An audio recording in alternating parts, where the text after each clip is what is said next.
الحمد لله نحمده ونستعينه ونستغفره ونؤمن به ونتوكل عليه ونعوذ بالله من شرور أنفسنا ومن سيئات أعمالنا من يهده الله فلا مضل له ومن يضلله فلا هادي له ونشهد أن لا إله إلا الله وحده لا شريك له ونشهد أن سيدنا ومولانا محمدا عبده ورسوله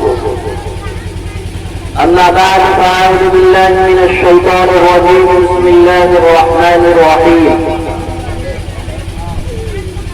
وما خلقت الجن والإنس إلا ليعبدون صدق الله العظيم وصدق رسوله النبي الكريم ونحن على ذلك من الشاهدين والشاكرين والحمد لله رب العالمين.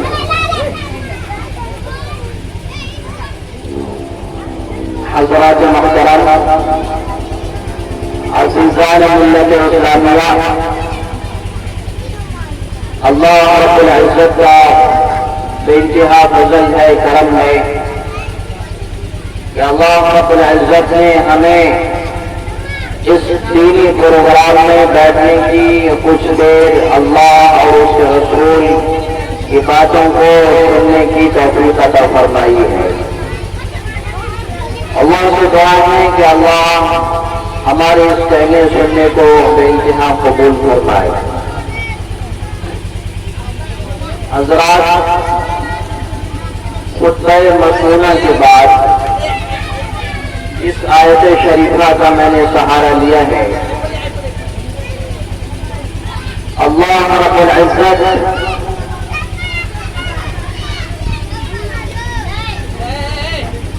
اس میں ارشاد فرماتے ہیں کہ میں نے جنات اور انسان کو صرف اس لیے پیدا کیا ہے کہ وہ میری عبادت کرے۔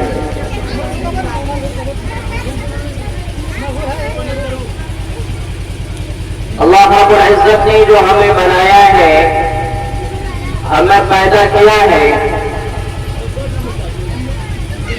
اس کے پیچھے ایک بڑا مقصد ہے۔ اللہ نے یوں ہی نہیں پیدا فرما دیا۔ اللہ رب العزت نے آسمان، چاند، سورج، زمین، یہ تارے، پھل، پھول، درخت، یہ پودے، سارے کے سارے جو اللہ نے وہ ہم انسانوں کے فائدے کے لیے اور ہم انسانوں کی ضرورت کی پورا کرنے کے لیے اللہ نے بنایا ہے۔ اپنی عبادت کے لیے، اپنی بندگی کے لیے۔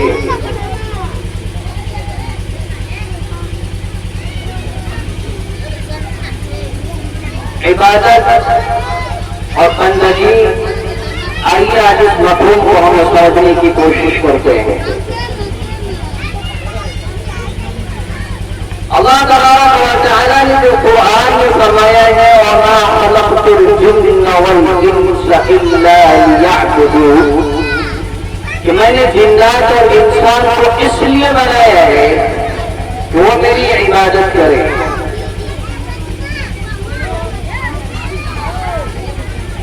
اس لیے نہیں فرمایا کہ میں نے اس لیے بنایا ہے کہ وہ میرے سامنے رکوع کرتا رہے، میرے سامنے سجدہ کرتا رہے، یا میرے سامنے ہمیشہ 24 گھنٹے پڑا رہے۔ اللہ تعالیٰ نے فرمایا اِلَّا لِيَعْبُدُونَ، کہ میں نے جنات اور انسان کو جو بنایا ہے نا، وہ اپنی عبادت کے لیے بنایا ہے۔ اب یہاں پر ہمیں اس بات کو سمجھنا ہے کہ عبادت ہے کیا چیز۔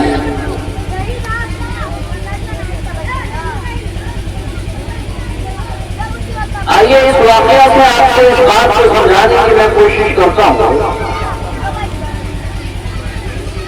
ایک بار پیارے آقا صلی اللہ علیہ وسلم کے گھر پہ چند آدمی تشریف لائے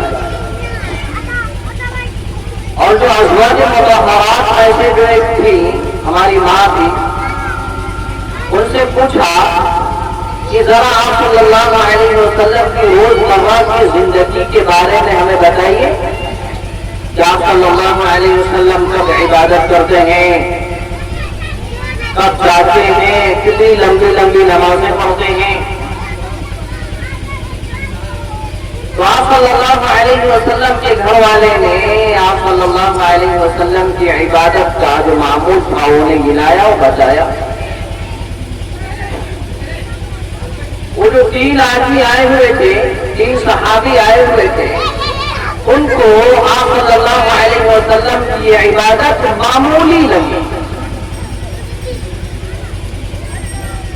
اور ان سب نے کہا کہ بھلا نبی کا مقابلہ میں کیسے کر سکتا ہوں، وہ تو نبی ہیں، آپ تو بخشے بخشائے ہیں، آپ چاہیں جتنی کم عبادت کریں یا زیادہ عبادت کریں، آپ تو بخشے بخشائے ہیں، آپ تو جنتی ہیں۔ ایک شخص نے کہا کہ میں رات بھر عبادت کروں گا، سونا نہیں، رات بھر عبادت کروں گا، پورا دن روزہ رکھوں گا۔ اسی میں سے ایک دوسرا نے کہا کہ میں شادی نہیں کروں گا، اپنے آپ کو خصی بنا لوں گا، کبھی بیوی کے پاس نہیں جاؤں گا، شادی نہیں کروں گا، میں ہمیشہ اللہ کی عبادت ہی کرتا رہوں گا۔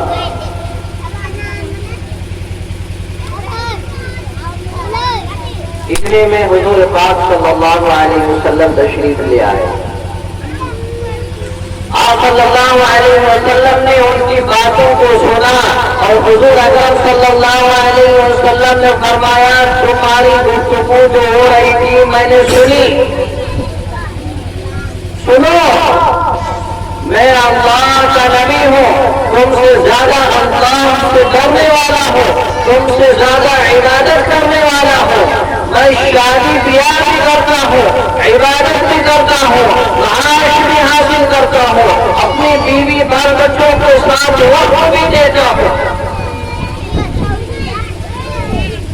اور جو ایسا نہ کرے وہ ہم میں سے نہیں۔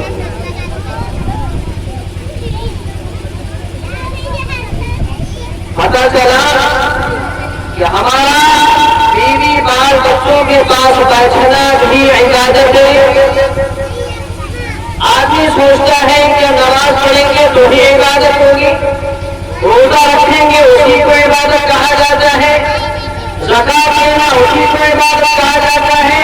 دوستوں بزرگوں بھائیوں، یہ تو عبادت کا ایک مجموعہ ہے۔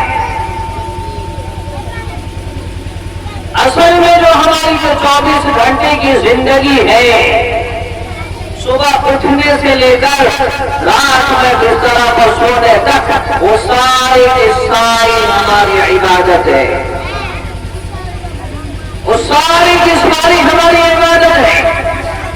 بس آدمی یہ سیکھ لے کہ ہم کس طریقے پر اس عمل کو کریں گے جو عمل ہمارے لیے عبادت کا ذریعہ بنے گا، اور وہ عمل ہمارے لیے عبادت بنے گا۔ آدمی صبح سویرے اٹھ کر کے سب سے پہلے جب آدمی بستر کو چھوڑتا ہے، اٹھ کر کے سب سے پہلے آدمی جاتا ہے پیشاب یا پاخانہ۔ اب آدمی یہ سوچے کہ میں کس طرح استنجا کروں گا، میں کس طرح پیشاب کروں گا، میں کس طرح لیٹرن جاؤں گا، تو میرا یہ جانا اور میرا پیشاب کرنا، میرا باطن خلا جانا، میرا پاخانہ جانا عبادت بنے گا۔ اللہ کے نبی صلی اللہ علیہ وسلم نے کر کے دکھایا ہے۔ یہ آپ کا پاخانہ کرنا بھی اللہ کی قسم عبادت ہے۔ طریقہ کیا ہے؟ آپ بات ہے، سارے آدمی کو پتا ہے۔ جب آدمی استنجا کے لیے جائے تو سر پہ کپڑا رکھ لے، ٹوپی پہن لے، پیر میں چپل لے لے، اور درجہ جانے سے پہلے دعا پڑھ لے. بسم اللہ اللہم انی اعوذ بک من الخبث والخبائث. پچھم کی طرف نہ بیٹھے نہ پورب کی طرف بیٹھے, اتر دکشن کی طرف بیٹھ کر کے آدمی پیشاب کرے یا تہمانہ کرے. اس کے بعد جب خالص میں آ جائے, فارغ ہو جائے, جب فارغ ہو جائے باہر نکلے تو پڑھے غفرانک الحمدللہ الذی اذھب عنی الاذی وعافانی. اللہ کی قسم یہ آپ کا پیشاب کرنا, یہ آپ کا تہمانہ کرنا عبادت بن گیا ہے, یہ دین ہے کہ آپ کو اجر ملا ہے. اس کے بعد آپ کی روزی کی تلاش کرتا ہے, کام کی فکر کرتا ہے, آپ کام پہ جانا ہے, روزی پہ جانا ہے, روزی حاصل کرنا ہے. آمادہ ہے آدمی رزق حاصل کرتا ہے. آپ کا یہ رزق حاصل کرنا, دھوپ میں اپنے آپ کو جلانا, کھیت میں اپنے آپ کو کھپانا, اینٹ پتھر کو جوڑنا, دھوپ میں چلنا, دھوپ میں پھرنا, اس لیے کہ آپ کو روزی حاصل ہو جائے, آپ رزق حاصل کر لیں. اللہ کی قسم یہ بھی آپ کا عبادت ہے. تو آپ پھل بیچتا ہے, فروٹ بیچتا ہے, آم بیچتا ہے, اور وہ کہتا ہے آم لے لو, فروٹ لے لو, سیب لے لو, انار لے لو. اس کے ایک ایک بول کو اس کے لیے عبادت کا ثواب لکھا جاتا ہے.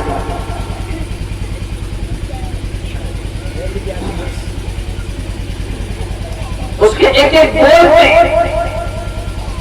اس کے لیے ثواب لکھا جاتا ہے, اس کے لیے اجر لکھا جاتا ہے.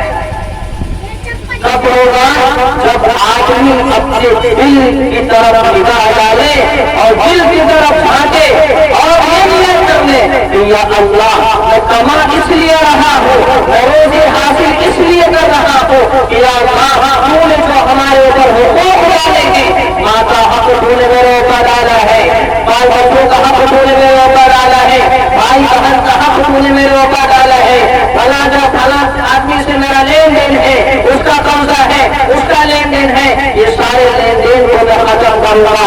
اپنی بیوی کا حق ادا کروں گا, بچوں کا حق ادا کروں گا, ماں باپ کا حق ادا کروں گا. اللہ کی قسم یہ آپ کا کمانا, یہ آپ کا روزی روزی حاصل کرنا, یہ عبادت ہے, یہی عبادت ہے. نماز روزہ بھی سائڈ چھوڑیے, میں اس کا تذکرہ نہیں کر رہا. آپ جو روزمرہ کی زندگی میں کام کرتے ہیں اس کو میں گرا رہا ہوں. عبادت ایک یہ بھی ہے, میں اس کو سمجھانے کی کوشش کر رہا ہوں.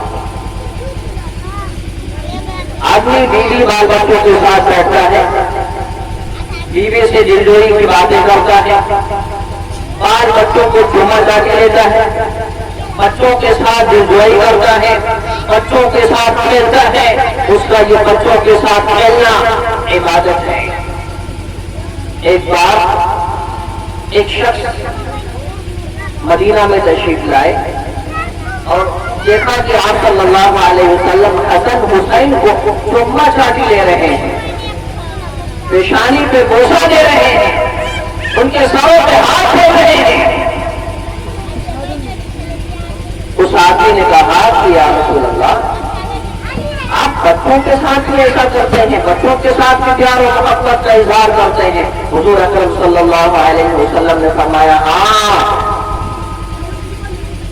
من لم يرحم صغيرنا ولم يغفر كبيرنا فليس منا. جو ہمارے بچوں کا رحم نہ کرے, بڑوں کی عزت نہ کرے, وہ ہم میں سے نہیں ہے. لہذا آپ اپنے بچوں کے ساتھ بیٹھتے ہیں, بچوں کے ساتھ کھیلتے دھوتے ہیں, یا آپ کا بچوں کے ساتھ کھیلنا دھوپنا بھی عبادت ہے. بیوی کے ساتھ آدمی تنہائی میں ملتا ہے, بیوی کے ساتھ ہنسی مذاق کی باتیں کرتا ہے, دلجوئی کی باتیں کرتا ہے. یہ اس کی دلجوئی کی باتیں کرنا, ہنسی مذاق کی باتیں کرنا اللہ کا پسندیدہ عمل ہے اور یہ عبادت ہے.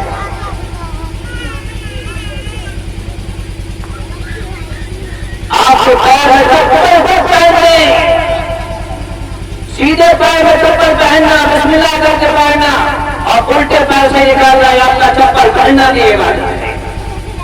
آدمی تھوکتا ہے کہ آدمی کو تھوکنا بھی عبادت ہے. تھوکنا کس طرح؟ اپنے بائیں طرف تھوکنا ہے, راستے کے کنارے میں تھوکنا, پچھم کی طرف تھوکنا, یہ آپ کا تھوکنا بھی عبادت ہے.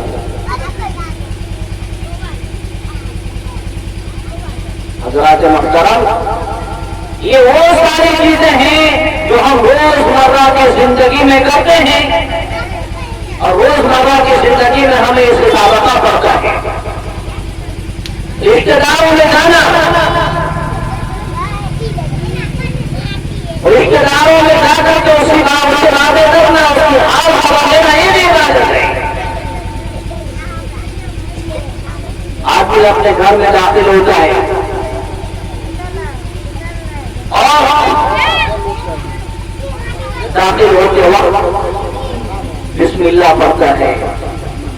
آدمی کے گھر میں داخل ہونا بھی عبادت ہے. حضور اکرم صلی اللہ علیہ وسلم نے فرمایا کہ جب آدمی کھانا کھانے کے لیے دسترخوان بچھاتا ہے اور دسترخوان بچھاتا ہے تو شیطان بھی وہاں سے کھڑے ہو کر کے تاکتا رہتا ہے, دیکھتا رہتا ہے. اور جب آدمی کھانا کھاتا ہے اور کھانا کھانے سے پہلے بسم اللہ وعلی برکت اللہ کہتا ہے تو شیطان کہتا ہے یہاں پہ اپنے لیے کھانا نہیں ہے.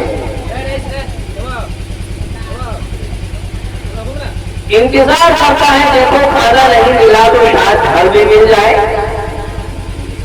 پھر جب آدمی گھر میں داخل ہوتا ہے اور گھر میں داخل ہونے کے وقت بسم اللہ الرحمن الرحیم کر کے گھر میں داخل ہوتا ہے, اب شیطان کہتا ہے نہ اس گھر میں نہ اپنے لیے کھانا ہے نہ اس گھر میں اپنے لیے رہنا ہے, اب یہاں سے چلو.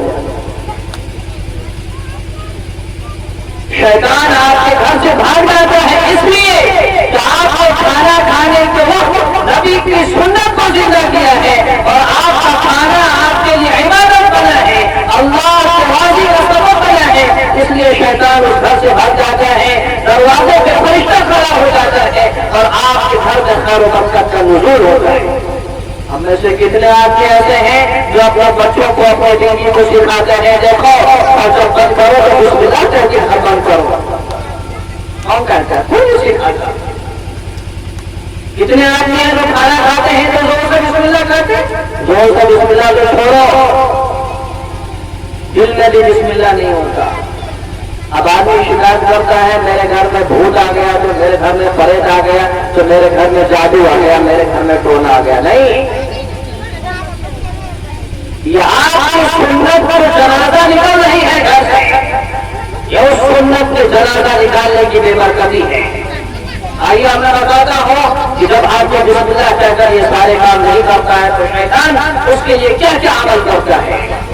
جب کوئی آدمی دسترخوان بچھاتا ہے اور دسترخوان بچھا کر کے کھانا کھاتا ہے اور کھانا کھانے کے وقت جب شیطان وہاں پہ کھڑا رہتا ہے کاپتا رہتا ہے, جب آدمی کھانا شروع کرتا ہے اور بسم اللہ نہیں پڑھتا تو شیطان ایک دوسرے کو بھی بلاتا ہے اور کہتا ہے آؤ یہاں اپنے لیے کھانے کا بہترین انتظام ہے. شیطان اس کے ساتھ کھانا کھاتا ہے اور جب آپ گھر میں داخل ہوتا ہے بے فکری کے ساتھ گھر میں سارے لوگ داخل ہوتے ہیں اور دروازہ بند کرتا ہے اور بسم اللہ نہیں کہتا ہے تو شیطان کے لیے دروازہ بند ہو یا کھلا ہو اس کے لیے کوئی مطلب نہیں بنتا. لیکن اگر وہ بسم اللہ نہیں کہتا ہے تو شیطان کہتا ہے چلو بہت بڑھیا, یہاں کے لوگ تو اپنا آدمی ہے, کھانا بھی دیا اور گھر بھی سونے کے لیے دیا. اور پھر جب بندہ بستر پہ چڑھتا ہے اور پھر بسم اللہ نہیں کہتا تو شیطان کہتا ہے لو جی یہاں تو بلے بلے ہے, یہاں تو اور مزہ ہے, کھانا بھی ملا, گھر بھی ملا, بستر بھی ملا.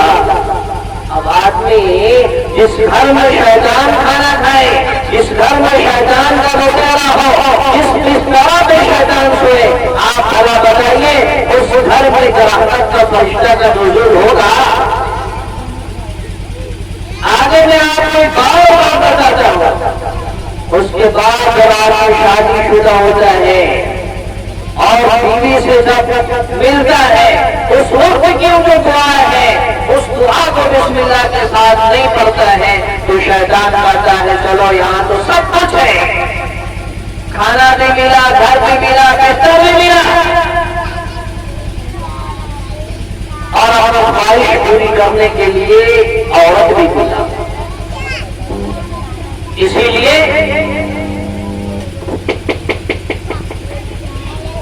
حضور اکرم صلی اللہ علیہ وسلم نے اپنی زندگی میں ہمیں ہر چیز کا طریقہ سکھا دیا ہے.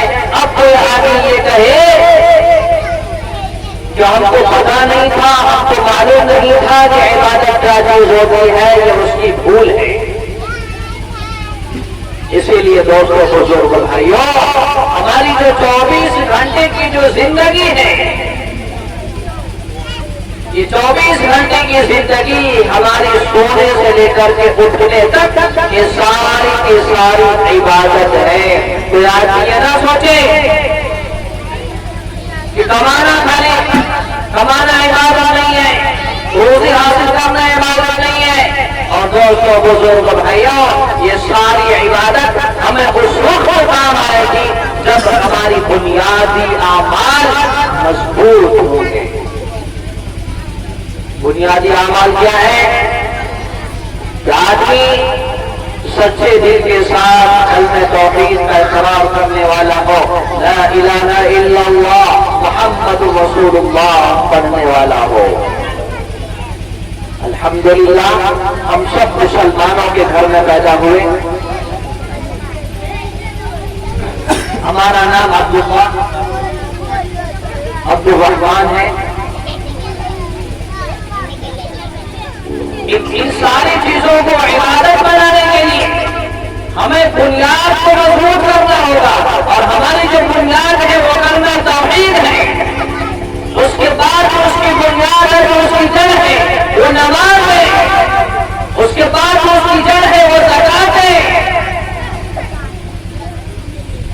اس کے بعد جو اس کی جڑ ہے وہ حج ہے. اگر یہ ساری چیزیں ہماری جڑ مضبوط ہے تو اس کی شاخ پر جو پھل لگیں گے، یہ پھل یاد کی زندگی ہے، سونا یاد کی زندگی ہے، سنت کے مطابق زندگی گزارنا، یہ آپ کی عبادت ہے. یہ اس شاخ میں جو لگے گا وہ پھل ہے. جب آپ کی جڑ مضبوط نہیں ہے، آپ کی بنیاد مضبوط نہیں ہے، تو یہ ساری عبادت کو کوئی کام نہیں آنے والا ہے. اس کے لیے بنیاد کو مضبوط کرنا پڑے گا. آپ گھر بناتے ہیں، گھر چاہے جتنا اچھا بنا لیجئے، گھر کے اوپر سے زیادہ آدمی بنیاد پہ دھیان دیتا ہے. بنیاد جتنی مضبوط ہوگی اوپر اتنا اچھا لگے گا، اور اوپر اتنا جو ہے شاندار عمارت قائم ہوگی. اسی لیے دوستوں بزرگ بھائیوں، اپنی 24 گھنٹے کی جو زندگی ہے، اس زندگی کو ہم عبادت بنانا چاہتے ہیں تو اس کے لیے ہمیں اپنی بنیاد کو مضبوط کرنا پڑے گا، اپنی نماز کو مضبوط کرنا پڑے گا، اپنی توحید کو مضبوط کرنا پڑے گا، اپنا تعلق اللہ سے مضبوط پیدا کرنا پڑے گا. تب جا کر کے ہمیں بیوی سے خلوت بھی ثواب ملے گا، گھر میں جانا بھی ثواب ملے گا، اور گھر میں داخل ہونا بھی ثواب ملے گا، اور اپنے بال بچوں کے ساتھ بیٹھ کر کے کب تک ہنسی مذاق کی باتیں کرنا بھی ثواب ہوگا. لہذا ہم امید کرتے ہیں کہ آج کا ہمارا یہ پروگرام جب اختتام پذیر ہوگا تو ہر آدمی یہ نیت اور یہ حوصلہ یہ عزم لے کر کے اٹھیں گے کہ ہم اپنی بنیاد کو مضبوط کریں گے، ہم اپنی نماز کو مضبوط کریں گے، ہم اپنے معاشرے کی جو خرابی ہے اس خرابی کو دور کرنے کی انشاءاللہ کوشش کریں گے. لہذا میں انہی چند باتوں پر اپنی باتوں کو ختم کرتا ہوں. وآخر دعوانا الحمدللہ رب العالمین.